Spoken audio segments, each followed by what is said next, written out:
Assalamualaikum warahmatullahi wabarakatuh. Di sini saya Esti Gunarsih akan menjelaskan tentang penjajahan bangsa Spanyol di Indonesia pada tahun 1521 sampai 1529. Yang pertama ada penjajahan bangsa Spanyol di Indonesia. Perjalanan samudra bangsa barat dipelopori oleh Spanyol di bawah Ratu Isabella.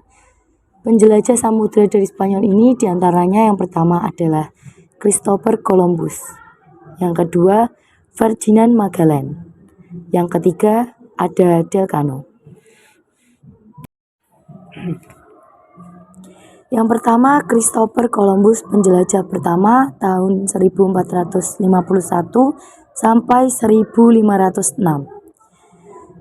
Yang pertama, Columbus berangkat berekspedisi pada 3 Agustus 1492 menggunakan 3 kapal yang diberikan Ratu Isabella.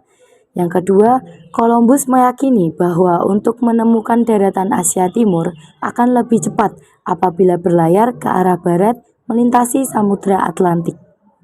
Dan yang ketiga, Columbus menemukan bahwa Amerika pada 1493. Jadi di sini ada gambar dari peta pelayaran Christopher Columbus dan beserta dijelaskannya jalur-jalur yang telah dilewatinya. Selanjutnya perjanjian Tordesillas pada tahun 1494. Yang pertama, keberhasilan Spanyol di bawah pelaut Columbus pada tahun 1492 membuat Portugis iri dan menginginkan wilayah baru. Dan yang kedua, terjadilah konflik perebutan rute pelayaran antar Spanyol dan Portugis. Dan yang ketiga, perjanjian Tordesillas pun dibuat untuk menengahi konflik Portugal dan Spanyol yang disepakati di kota Tordesillas pada tahun 1494 oleh Paus Alexander VI. Berikutnya penjelajah samudra Spanyol yang kedua yaitu Ferdinand Magellan pada tahun 1480 sampai 1521. Berdasarkan catatan-catatan Columbus, Magellan mengambil jalur yang mirip digunakan oleh Columbus. Magellan melanjutkan dari ujung benua Amerika dan sampai di Kepulauan Masava, Filipina. Pada April 1521, Spanyol mendeklarasikan bahwa Filipina adalah koloninya. Dan selanjutnya, penduduk asli Filipina, Mactan, menolak dan memerangi Spanyol, serta Magellan meninggal dan ekspedisi dilanjutkan oleh Delcano, kapten ekspedisi Magellan. Rombongan Magellan terdesak dan melarikan diri hingga Maluku 1521.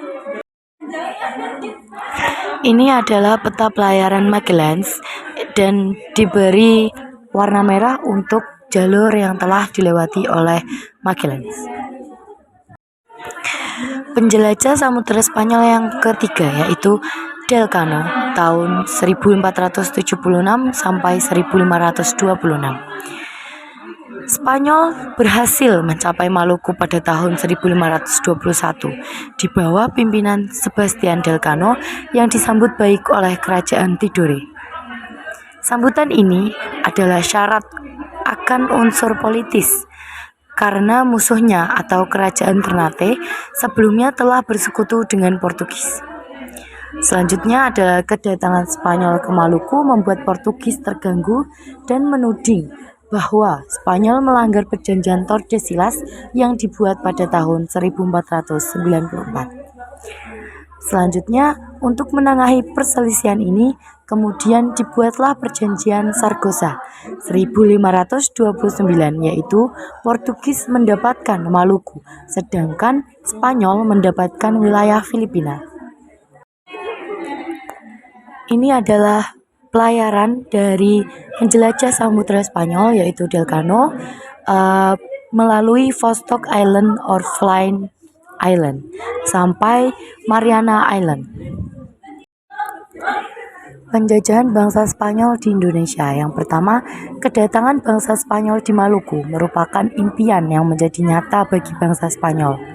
Dan yang kedua, kedatangan dan perdagangan bangsa Spanyol di Maluku menimbulkan pertentangan oleh bangsa Portugis yang menganggap bahwa Spanyol melanggar hak monopoli Portugis. Selanjutnya, terjadi persaingan dagang antara Portugis dan Spanyol, dan persaingan ini juga sejalan dengan dua kerajaan yang sedang bersekutu di Maluku, yaitu Kerajaan Ternate dan Tidore, yang kemudian diakhiri dengan Perjanjian Saragossa atau Zaragoza. Perjanjian Zaragoza. Yang pertama, Perjanjian Zaragoza adalah perjanjian antara Spanyol dan Portugis yang menentukan bahwa belahan bumi bagian timur dibagi di antara kedua kerajaan tersebut dengan batas garis bujur yang melalui 297,5 Marine Luges atau 17 derajat sebelah timur Kepulauan Maluku. Dan yang kedua, penyelesaian dari konflik ini yaitu dilakukannya Perjanjian Saragoza Spanyol pada 1529, dan perjanjian ini berisi Spanyol meninggalkan Maluku dan melakukan perdagangan di Filipina, dan yang kedua, Portugis tetap melakukan kegiatan perdagangan di Kepulauan Maluku. Dan yang terakhir, di sini ada peta pembagian wilayah pada Perjanjian Saragoza. Di sini dijelaskan bahwa ada jalur yang berwarna merah dan jalur berwarna biru. Di sini dapat kalian lihat secara seksama. Sekian, terima kasih atas perhatiannya. Semoga dapat memahami dan mohon maaf apabila terdapat kesalahan.